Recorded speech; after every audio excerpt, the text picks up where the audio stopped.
Boa tarde a todos.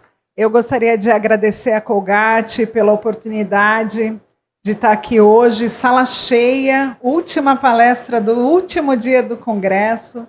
E a gente vai conversar hoje um pouquinho sobre as fissuras labiopalatinas. Para onde eu aponto?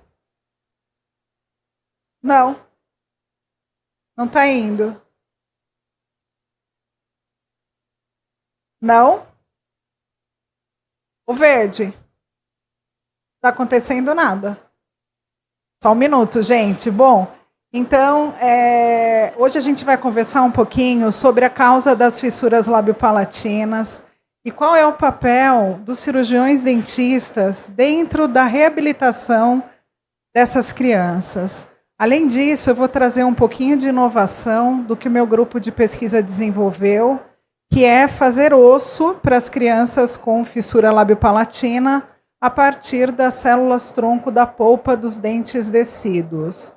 Então, eu espero que vocês aproveitem. Eu sou voluntária da Operação Sorriso desde 2007 e fui membro do Conselho Multidisciplinar de Saúde de 2012 a 2021. Eu trabalho na área de fissura labiopalatina e reabilitação dessas crianças, bem como na área de pesquisa em genética e células-tronco, desde 1996.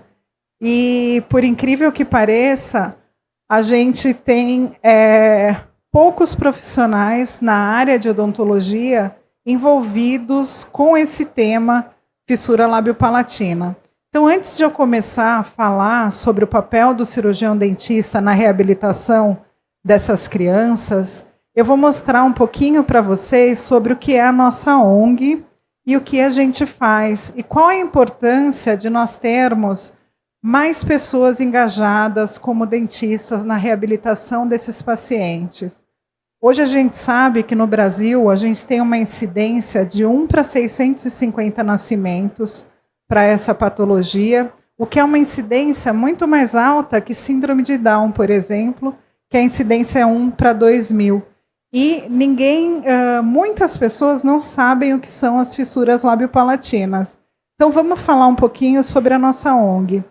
A nossa ONG chama Operação Sorriso Brasil. Ela está no Brasil desde 1997. Já foram atendidas 12.600 famílias, 6.014 pessoas foram operadas, foram realizados 86 programas médico-humanitários em 16 cidades diferentes e 12 estados. O que a Operação Sorriso faz? Ao redor de todo o Brasil, ela promove programas médico-humanitários, onde nós temos dentistas, fonoaudiólogos, médicos de diversas especialidades, enfermeiros, psicólogos, que vão até os centros mais distantes para reabilitar as crianças com fissuras labiopalatinas. Então, eu gostaria novamente de agradecer a Colgate, porque além de todos esses profissionais que atuam como voluntários na nossa ONG, nós temos parceiros, como a Colgate, por exemplo, que nos fornece as pastas de dente, os cremes dentais, fio dental, para que sejam usados em campanhas de prevenção durante a missão. E aí, antes de começar a aula, eu vou passar esse vídeo para vocês. Dá para colocar o som? Para vocês entenderem a complexidade das fissuras e o quanto é importante vocês focarem em aprender como tratar essas crianças, tá? Então, qual é o problema, né, dessas crianças?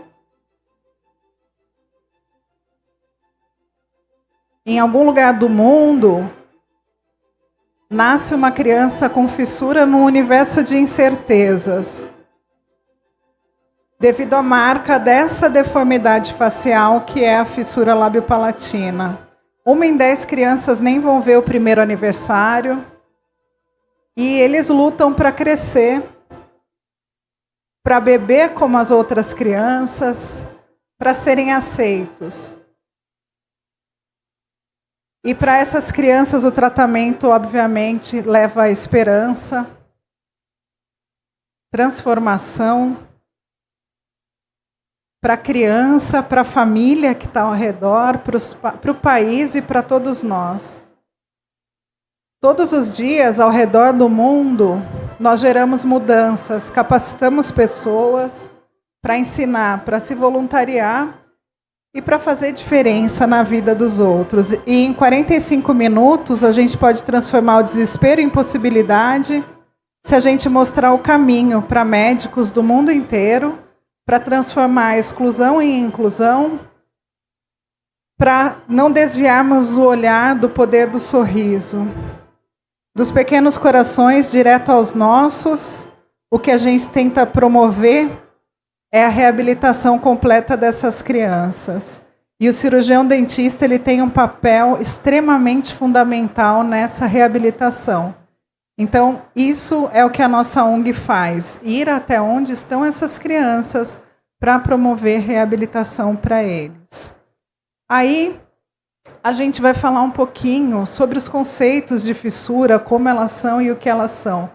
As fissuras labiopalatinas, então, elas são as malformações craniofaciais mais comuns presentes ao nascimento. Em 30% dos casos, essas fissuras são sindrômicas, ou seja, elas ocorrem com outras malformações sistêmicas ou outras alterações em outras estruturas.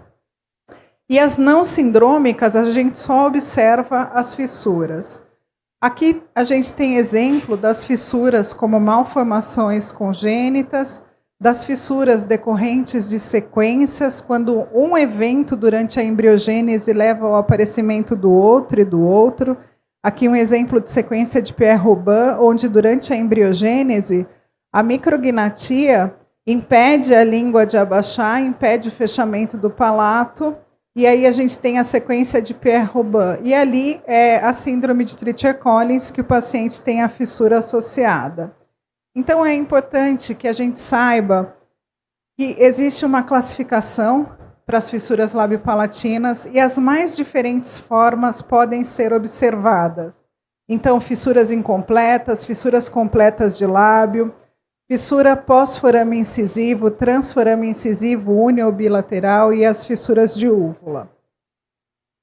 É muito chato, como dentista, a gente ter sempre que ficar recordando da embriologia, mas isso é muito importante para que a gente entenda os processos de formação e crescimento craniofacial. Então, só para lembrar um pouquinho, qualquer alteração ambiental que leve a um distúrbio genético entre a 4ª e 12ª semana de gestação pode levar ao aparecimento de fissura labiopalatina. Aí a gente tem que lembrar que para formar o lábio, normalmente ele se forma por volta da 6ª e da 7ª semana de gestação, e qualquer problema que ocorra entre o fechamento dos processos faciais leva ao aparecimento da fissura. Para o palato primário se forma até a 5ª semana de gestação, e para o palato secundário, ele vai da 7ª à 12ª semana de formação. Então, qualquer alteração genética pode levar ao aparecimento das fissuras labiopalatinas. O que a gente tem que memorizar de embriologia para saber de fissura? Que qualquer alteração que ocorra, seja influenciada por fatores ambientais ou genéticos, entre a 4ª e a 12ª semana de gestação, que é um período que a maioria das vezes a mãe nem sabe que está grávida, pode levar ao aparecimento das fissuras labiopalatinas. Então, 30% dos casos, como eu disse, eles são correlacionados ou com mutações genéticas ou com alterações cromossômicas, e 70% dos casos, a gente tem o que a gente chama de herança multifatorial. Vários fatores ambientais podem interferir na genética e levar ao aparecimento das fissuras labiopalatinas. E aí, pessoal, qual que é o nosso papel na reabilitação de uma criança com fissura labiopalatina? Entre todas as especialidades que tratam a fissura labiopalatina, a odontologia é a que tem o papel mais importante, porque ela acompanha o paciente do nascimento até a sua completa reabilitação, quase na vida adulta. Nesse sentido, se a gente olhar essas fotos, a gente vai ver que é óbvio que a gente não quer que a criança chegue nessa idade com as fissuras sem cirurgias. A gente quer que esse bebezinho já seja reabilitado para que ele possa seguir sua vida. E aí tem muitas coisas que nós precisamos saber sobre as fissuras labiopalatinas, mas o mais importante é que a gente quer, além de proporcionar uma face harmoniosa para essas crianças, nós queremos restabelecer a função. E isso não ocorre se o profissional trabalhar sozinho, porque a gente precisa reabilitar todos os aspectos estéticos, a oclusão, o crescimento craniofacial, a fala e a audição e os aspectos psicológicos. E aí, nesse sentido, nós, como dentistas, temos que fazer 2 raciocínios. Então, o que acontece se a gente não operar essas crianças e eles chegarem numa idade como essa sem cirurgia? Eles vão ter um bom crescimento facial, mas como o palato não foi operado na hora correta, essas crianças vão ter problema de voz. E o que acontece no caso contrário, quando se faz uma cirurgia muito precoce do paciente? Isso leva a uma retrusão do terço médio da face, ou seja, a criança fala bem porque operou precocemente, mas não tem a função correta. Então, nesse sentido, existem os tempos certos para fazer a queiloplastia, que é a cirurgia do lábio, a palatoplastia, que é para fazer a cirurgia do palato, e o enxerto ósseo alveolar. E aí, o que é mais aceito na literatura brasileira e no mundo? Que a cirurgia de queiloplastia para fechar o lábio seja feita entre 3 e 6 meses de idade, que a palatoplastia seja feita mais ou menos com 1 ano e meio de idade, e o enxerto ósseo alveolar está errado aqui, entre 8 e 12 anos. Bom, o que o dentista faz por essas crianças e como vocês podem se engajar nisso, né? A primeira coisa é que o dentista começa a tratar essas crianças já na maternidade, onde ele vai dar orientação de higiene oral, de alimentação, de hábito, vai avaliar essa criança para ver se ela precisa usar o modelador nasoalveolar ou até mesmo os aparelhos de ortopedia funcional. E aí, aqui o dentista já começa a atuar e eu já vou mostrar para vocês como a gente usa esses modeladores, tá? Antes da cirurgia do lábio. Depois a criança faz a palatoplastia e depois o enxerto ósseo alveolar. Então, qual é o primeiro papel do dentista na reabilitação das crianças com fissura labiopalatina? É reposicionar a cartilagem alar no unilateral e no bilateral é promover um alongamento da columela e abaixar essa pré-maxila, encaixar essa pré-maxila para que a cirurgia seja feita de forma mais fácil, né, para o cirurgião plástico. O que acontece? Em 1993, o Barry Grayson, da NYU, em Nova York, ele desenvolveu esse aparelho para reposicionar as lâminas palatinas dos fissurados e reposicionar a cartilagem alar, tanto do unilateral quanto do bilateral. Só que olha a complexidade desse aparelho. Ele tem um encaixe, que você tem que amarrar um elástico para tracionar isso para cá, desgastar essa placa, para que haja um crescimento favorável das lâminas palatinas, enquanto o modelador é utilizado no nariz. Isso, gente, toma tempo e é super difícil para as mães. Especialmente para mãezinhas mais simples, que têm muitos outros filhos e precisam fazer muitas coisas. Então, o que acontece com esse tipo de modelador de Nova York? Ele é um modelador que necessita de retornos semanais no dentista, as consultas demoram, porque você tem que fazer desgaste na placa, tem que ajustar elástico, ajustar fita. E é difícil o uso e o custo é alto, tá? Então, olha, imagina a dificuldade para uma mãezinha fazer isso sozinha em casa e ter que trocar todo dia esse modelador. Então, a gente começou a fazer o quê?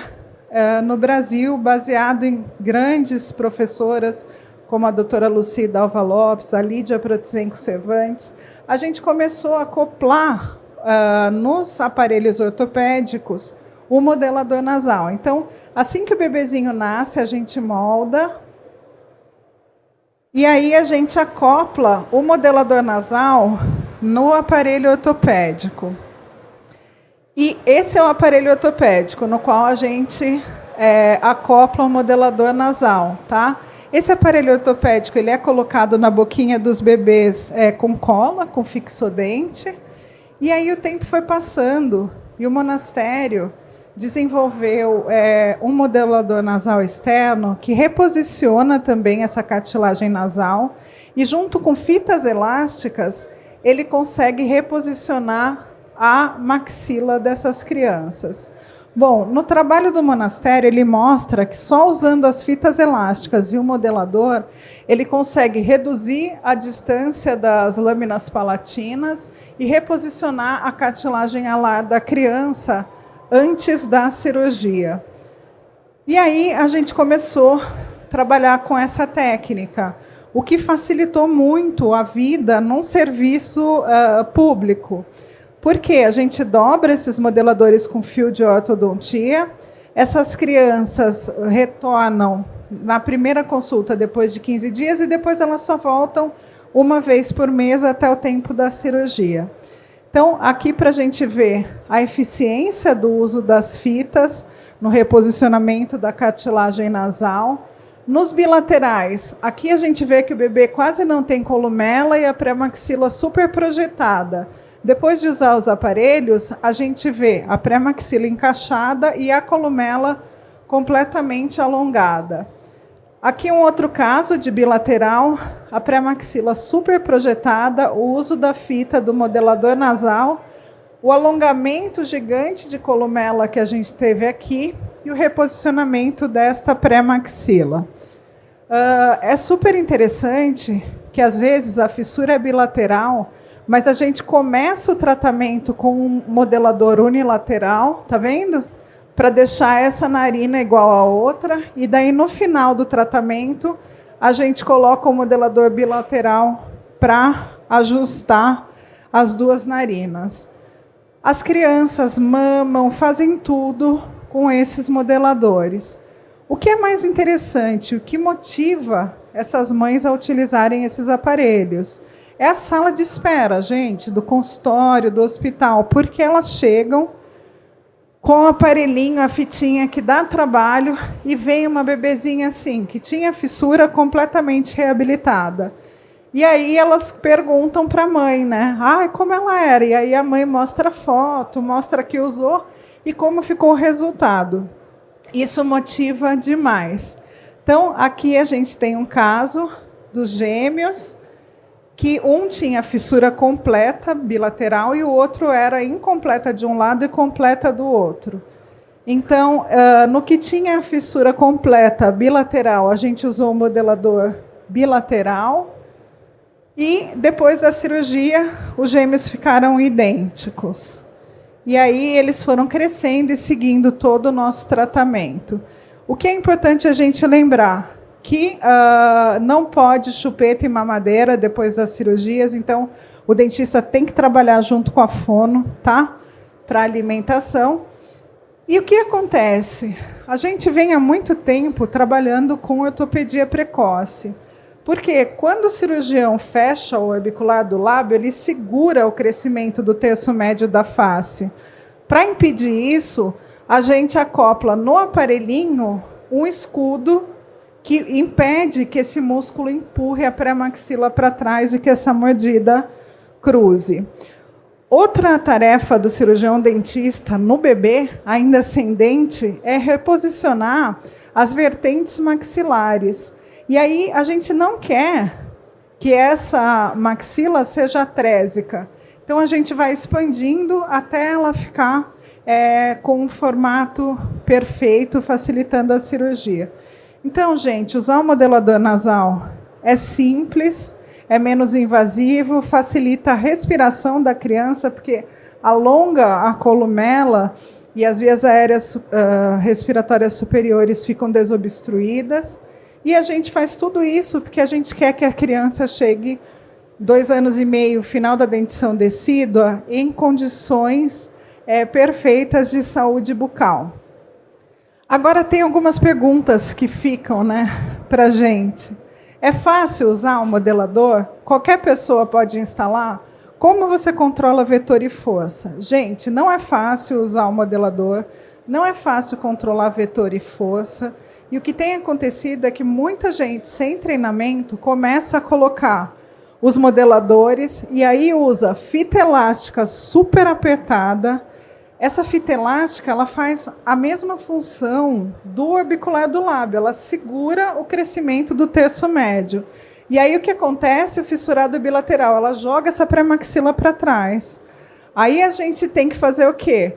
Aparelhos com expansores, muitas vezes com 3 expansores e pistas, para levar essa pré-maxila para frente e expandir as vertentes laterais. E aí ter um resultado bom na primeira infância para os pacientes. O que acontece? Virou uma febre desses modeladores nasais, agora assim, as mães querem fazer sozinha, médicos fazendo, pessoas que não são dentistas e não entendem de crescimento e desenvolvimento craniofacial, eles utilizam fitas super apertadas, esse menino era um bilateral, que leva ao cruzamento da pré-maxila. E isso a gente tem que tratar assim que a gente percebe, tá? Então, assim, de recado, o cirurgião dentista ele precisa intervir o mais precocemente para a reabilitação das crianças com fissura, controlar a força da fita e o vetor é super importante para que as maloclusões não sejam instaladas e, se não for possível, intervir com aparelhos ortopédicos antes das cirurgias, assim que nós observarmos atraso ou retardo de crescimento, a gente precisa começar a intervir. O que a gente tem, então, de conclusão? Que na dentição decídua a gente precisa corrigir mordida cruzada e fazer prevenção, corrigir a atresia maxilar e fazer contenção. A utilização da ortopedia funcional, já na maternidade, melhora demais a qualidade de vida dos pacientes. A gente tira esses pacientes da sonda e faz com que eles consigam se alimentar sem essa sonda. Essas crianças elas não perdem o reflexo de sucção. Então, usar esses aparelhos ortopédicos facilita demais na amamentação.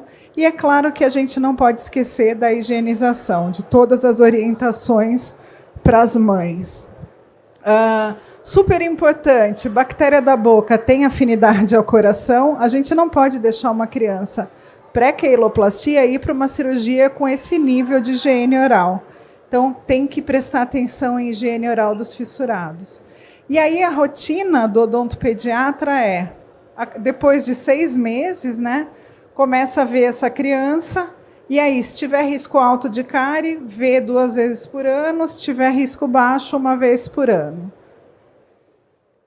Quando essas crianças chegam na dentição decídua, 2 anos, 2 anos e pouco, elas já estão super condicionadas, e não podemos esquecer de ensinar, então, as técnicas de escovação, fazer a profilaxia no consultório, utilizar os vernizes fluoretados, utilizar o flúor em consultório. E aí, a grande mestra de tudo isso na odontologia no Brasil foi a professora Lucida Alva Lopes, que faleceu no final do ano passado. E ela sempre dizia, que se a gente cuidar realmente do bebê até ele chegar na dentição decídua, a gente vai ter uma criança reabilitada. E uma criança reabilitada, ela não sofre bullying, ela não tem cárie. Então, isso é muito importante, tá? E aí, a gente sabe que os pacientes com fissura, eles têm uma série de alterações de número, de estrutura e de forma de dentes. Então, nós, como dentistas, temos que nos adequar a cada paciente, porque não é uma regra de bolo, não é assim, toda criança fissurada tem 20 dentes descidos. Não, ela pode ter 20, 21, 23, enfim, pode ter 18. A gente tem, então, sempre que nos planejarmos para atender da melhor forma essas crianças. O que acontece nos nossos programas médico-humanitários e por que é importante essa sala estar cheia às 6h30 da tarde do último dia do congresso, né? Dentro do Brasil, a situação que a gente encontra não são as situações que eu mostrei para vocês antes. A gente encontra isso aqui, ó, de situação de cárie. Então, a gente tem que, antes da cirurgia, remover os dentes para reabilitar essas crianças. Então, a gente precisa muito de pessoas engajadas no tratamento dos pacientes com fissura labiopalatina. E, para isso, a Operação Sorriso faz parcerias com dentistas em todas as cidades nas quais a gente visita. E a gente também conta com parceiros como a Colgate, que eu queria agradecer de novo. A Juliana da Operação Sorriso está aqui. Em nome da Operação Sorriso, a gente agradece. E aí continuam, né? Na dentição mista é feita a expansão rápida para que possa ser feito o enxerto ósseo alveolar. E o que a gente quer na dentição permanente? Que esteja tudo perfeito para que essa criança possa finalizar seu caso clínico com prótese ou com implante. Esse slide é da doutora Maria Cristina, que está aqui na primeira fileira, e ela fala uma coisa super importante, né? O que o ortodontista tem que prestar de atenção no fissurado? Em duas coisas. Uma, o fissurado tem deficiência progressiva de crescimento da maxila e ele não tem o osso alveolar. Então, sempre vai ser um desafio para o dentista, para o ortodontista, reabilitar esse paciente. E aí a gente precisa pôr nossa cabecinha para funcionar, porque cada caso é diferente do outro. E aí agora eu vou falar um pouquinho sobre inovação nessa área de enxerto ósseo alveolar. Então, o que acontece no mundo? O gold standard, o padrão ouro para tratar a fissura alveolar que suporta os dentes é usar osso da crista ilíaca para fechar a fissura. Só que a gente tem que tirar um pedação do osso do ilíaco para fechar a fissura, e isso dói e gera morbidade. Com isso, a gente tem que fazer o enxerto de qualquer forma, para estabilizar o arco, para eliminar a fístula, para dar suporte para a erupção do dente e para suportar a asa do nariz e melhorar a estética. Mas é muito dolorido. Então, nos Estados Unidos, eles desenvolveram um protocolo que eles utilizavam as células-tronco de aspirado de medula para fazer osso para esses pacientes. E isso aconteceu na UCLA, que foi onde eu fiz o meu pós-doutorado. Com isso, o que eu pensei quando eu estava lá? Poxa, se a gente tem célula-tronco em todos os tecidos do corpo, e se o enxerto ósseo alveolar é feito quando a criança tem 8 e 12, e toda criança perde dente descido entre 6 e 12, por que ao invés de usar o enxerto de célula-tronco de aspirado de medula, a gente não utiliza a polpa do dente descido para fazer osso para essas crianças? E assim, pelo Programa de Apoio ao Desenvolvimento Institucional do SUS, no Hospital Sírio-Libanês, a gente iniciou o projeto de estudo clínico, no qual a gente extrai, quando o dente descido da criança fissurada está em esfoliação, a gente extrai o dente, isola a célula-tronco desse dente, associa a um biomaterial, e esse biomaterial associado às células-tronco forma osso para os pacientes. Então, aqui a gente vê a região da fissura, aqui a gente vê 6 meses depois o dente em erupção, 12 meses depois o dente erupcionado, e aqui o osso visto a olho nu e a criança completamente reabilitada e a qualidade do osso. Então, isso foi uma grande conquista para a ciência do Brasil. E como é que funciona isso, gente? Para a gente tirar uma coisa do papel e colocar nas crianças. Esse foi um estudo que começou em 2012 nos pacientes e só terminou em 2021, porque nós fizemos a fase de eficácia e segurança, depois uma fase comparativa entre o enxerto com células-tronco e o enxerto com a crista ilíaca, e, por último, um estudo multicêntrico, que é o que eu vou mostrar para vocês. Isso foi um trabalho extremamente importante, não só para mim, como pesquisadora principal, mas para o Brasil e para o mundo, porque foi o primeiro trabalho do mundo a usar as células-tronco da polpa dos dentes descidos para fazer osso para as crianças com fissura lábio-palatina. Nessa última fase do estudo, vários hospitais foram envolvidos na pesquisa, então a gente teve centro em Fortaleza, Recife, Bauru, São Paulo, Porto Alegre, Rio de Janeiro. E o que a gente fazia nesse estudo? A gente coletava o dente descido, trazia o dente para o laboratório. No laboratório, a gente isolava a polpa, isolava as células-tronco, associava ao biomaterial, e isso voltava para os centros cirúrgicos para serem utilizados na cirurgia. Então, aqui, para vocês verem, a gente, quando a polpa chega no consultório, no laboratório, a gente extrai a polpa. Por digestão enzimática, as células começam a liberar.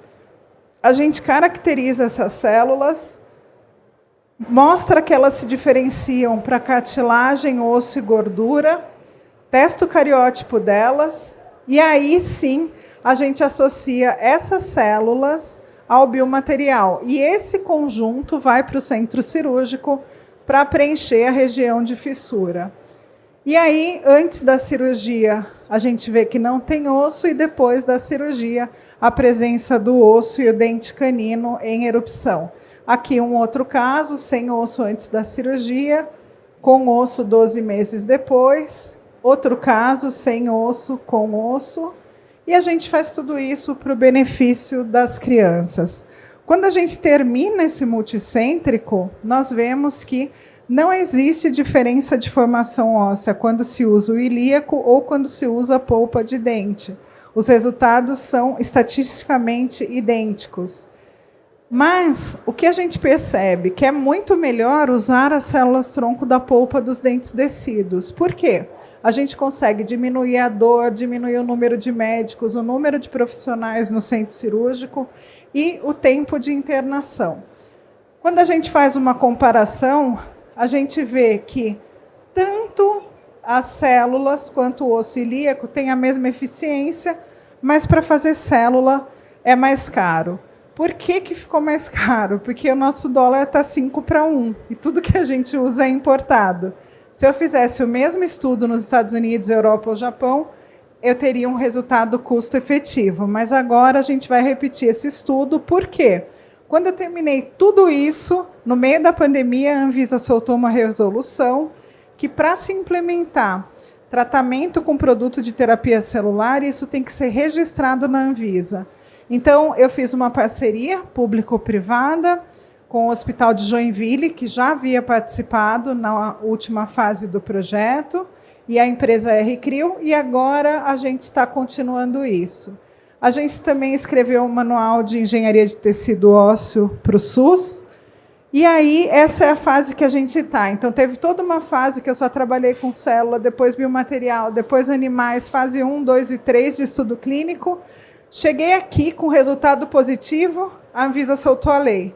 Daí eu tenho que voltar um passo para registrar. Essas são as radiografias que a gente fez em 2023, dos centros que toparam continuar colaborando. Então, a gente fez periapicais de todos os pacientes, está todo mundo ok. E aí, eu queria agradecer a Operação Sorriso, a R-Crio, essa equipe fantástica de dentistas que está aqui na primeira fileira, a doutora Cristina, a doutora Nelson Bardella e a doutora Ana Lúcia Bardella, a R-Crio, e também contar para vocês que em 2022 a gente ganhou o prêmio de melhor trabalho do mundo na International Society for Cell and Gene Therapy. Então, isso é muito importante para o Brasil, para as nossas crianças, e até para quem trabalha com implante, com outras coisas, né? Porque a gente fez osso alveolar para o fissurado, mas o osso ele serve também para os implantes. Aí eu queria falar mais um pouquinho só da Operação Sorriso, que a Operação Sorriso ela é baseada num tripé, que é a assistência, o ensino e a pesquisa. E, nesse sentido, a gente tem muitas publicações científicas em parceria.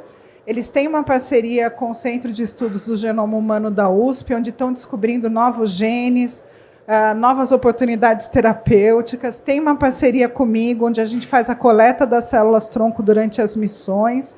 E, mais recentemente, eles estabeleceram uma parceria com a Faculdade Israelita de Ciências da Saúde, Albert Einstein, onde 2 dos meus alunos publicaram já esse manuscrito, que foi muito legal, porque eles estão no primeiro ano da graduação.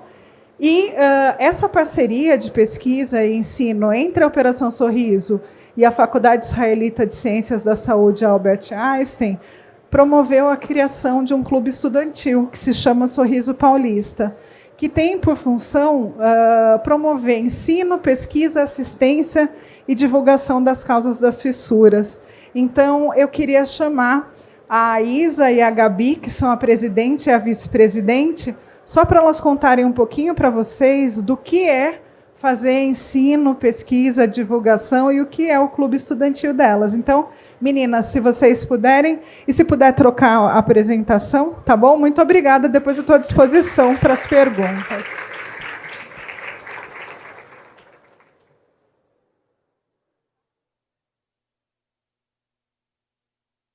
Oi, gente, prazer. Eu sou Isabelle, eu sou presidente do Clube Estudantil Sorriso Paulista. Oi, gente, tudo bem? Eu sou a Gabriela e eu sou a vice-presidente do Clube Estudantil aqui em São Paulo, em parceria com Einstein, Sorriso Paulista. Bom, a gente veio comentar aqui um pouco sobre o nosso Clube Estudantil e sobre a Operação Sorriso em si. A gente montou um clube em novembro do ano passado, ele foi inaugurado dia 28 de novembro, e essa aqui é a nossa diretoria, são todos os diretores de todos os cargos que a gente tem lá no nosso clube. Bom, falando um pouquinho mais sobre os clubes estudantis, eles são compostos por acadêmicos. O nosso é composto por acadêmicos de odontologia da Faculdade do Albert Einstein. E qual que é o principal objetivo do clube estudantil? É a gente promover uma série de ações de arrecadação de fundos e suprimentos para a Operação Sorriso. E, além disso, a conscientização. A gente quer que cada vez mais pessoas saibam sobre a fissura labiopalatina e sobre a importância da Operação Sorriso. A gente busca também participar na formação integral dos estudantes, tanto dentro do clube quanto fora. E a gente busca participar dessa formação para que eles saiam sabendo sobre a fissura e sendo voluntários da Operação Sorriso também. Depois que a gente criou o clube, no começo desse ano a gente teve a oportunidade de participar de uma das missões que a Operação Sorriso faz no Brasil, que é em Mossoró, no Rio Grande do Norte. Aqui são algumas fotos da gente na missão. E eu queria contar para vocês um pouco mais da rotina da missão, que no começo, uma das primeiras coisas que acontece é a triagem dos pacientes, na qual eles abrem uma ficha médica para esse paciente e eles passam por vários profissionais da saúde, então passam pelos cirurgiões plásticos, pela equipe de enfermagem, pela equipe de fonos, dentistas, entre outros. Logo depois tem um anúncio dos pacientes, então quais pacientes foram selecionados para fazer a cirurgia naquela missão. E os pacientes que não foram, é muito importante ressaltar que eles passam para uma equipe de psicólogos da Operação Sorriso, que ajudam nesse apoio que a família precisa, incentivam eles a participarem de outras missões, porque um dia eles vão conseguir fazer a tão sonhada cirurgia, e incentivam também que eles continuem um tratamento na cidade. Então, o tratamento com o dentista, o tratamento com a fono e com os outros profissionais. Logo depois começam os dias cirúrgicos. Nesse caso, em Mossoró, agora foram 4 dias cirúrgicos, mas a quantidade de dias vai variar de acordo com a demanda dos pacientes. Então, quantos pacientes vão realizar a cirurgia naquela missão. E a Isa vai falar um pouco agora do que a gente sentiu em participar da missão, que a gente sentiu estando lá. Bom, a gente está começando o 2º ano da faculdade de odonto, então para a gente foi uma oportunidade incrível. E a gente queria falar para vocês o quanto foi gratificante ver, ajudar aqueles pacientes com fissura, desde das criancinhas até os adultos, a restabelecer a vida social deles, porque a gente não está mudando só a aparência deles, a gente está mudando a vida inteira, tanto social, profissional. A família também muda, recebe uma mudança radical, porque deve ser uma fase muito tensa para as famílias. E também passar para vocês o amor que todos os voluntários da Operação Sorriso têm. Tem gente que está lá, por exemplo, tinha uma técnica de enfermagem que já fez 54 missões. Então, assim, é lindo ver o trabalho deles, é lindo ver eles doando o tempo deles, o trabalho deles, sem esperar nada em troca. Eles só querem aqueles pacientes felizes, reabilitados, com uma melhora na qualidade de vida, com mais oportunidades a partir dali. E uma coisa também que a gente queria falar, que a Dani já falou, mas que é a importância da equipe multiprofissional. Não é só, assim como a Isa falou, a gente não está lá só para mudar a aparência, a estética desse paciente, é para melhorar a qualidade de vida. Então, essa pessoa tem uma reabilitação na fala, na comida, o que ela vai comer, como ela consegue fazer isso. Então, não é só uma pessoa ou outra que vai ajudar, é a equipe toda de voluntários que está lá. E isso é muito importante, a gente conseguiu enxergar isso realmente na prática. Bom, gente, aqui está o nosso Instagram, sorriso.paulista. A gente pede para vocês seguirem, compartilharem, porque a gente quer cada vez mais que as pessoas conheçam a fissura, conheçam o trabalho lindo da Operação Sorriso e que ele continue indo para frente. E como vocês sabem, a Operação Sorriso ela funciona a partir de doações. Então, aqui está o nosso QR Code para vocês doarem o que vocês quiserem, se vocês se sentirem à vontade, para o nosso clube estudantil, para que a gente consiga continuar fazendo as ações, os eventos, para a gente conseguir arrecadar cada vez mais coisas para a Operação Sorriso, para continuar esse trabalho lindo deles. E é isso. Obrigada. Obrigada, gente.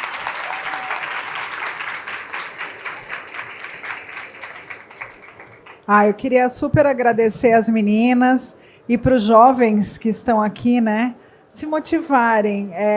A Isa e a Gabi, elas quase pularam da cadeira quando saiu quem queria fazer iniciação científica comigo, e elas já sabiam que elas queriam fazer nessa área de fissura. Então, eu espero que a aula de hoje, a palestra das meninas, a fala delas, motive cada um de vocês a levar essa sementinha da fissura no coração. E, em nome da Operação Sorriso, eu, a Isa e a Gabi, a gente queria agradecer todo mundo por estar aqui com a gente até 7h30 da noite do último dia do congresso. Então, muito obrigada, e eu espero vê-los em missões, espero vê-los trabalhando com fissura. Boa tarde a todos, bom final de congresso.